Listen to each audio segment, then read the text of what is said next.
Ça a commencé par une exploration sur le monde professionnel. Là, on s'est entouré d'experts pour aller chercher tout un tas de projets, de produits qui existent dans des règles de l'art et les règles du foot, qui sont finalement un univers très contraint, parce que c'est aussi un monde où le business est très présent, la communication est très présente, les clubs sont devenus des entreprises comme les autres. Quand on a commencé à travailler autour de ces deux publics très différents et qui ne se connaissent pas, finalement, les designers et les footballeurs, et pour faire en sorte que ce public se croise, c'est qu'on a vraiment voulu que ça soit pédago-ludique, c'est-à-dire qu'il y a vraiment des endroits où on peut toucher, on peut tester, parce que faire une exposition de foot où les gens ne peuvent pas taper dans la balle, pour nous c'était une hérésie, c'était pas possible.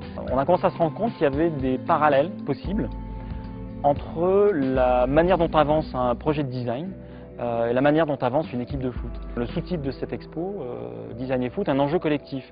C'est que tout seul un footballeur il ne fait pas grand-chose, tout seul un designer ne fait pas grand-chose.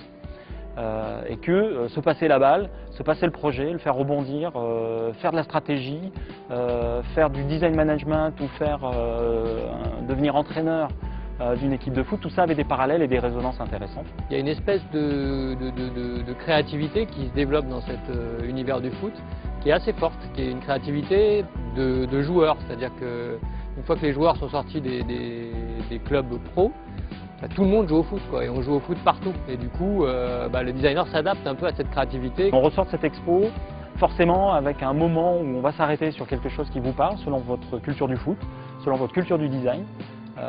Et j'espère que ce point, ou ce produit, ou cet objet, ou cette histoire qui va arrêter le visiteur sera un peu plus loin que ce qu'il attendait. Et finalement, il repart de cette exposition avec une idée un petit peu différente du design, une idée un petit peu différente du monde du foot.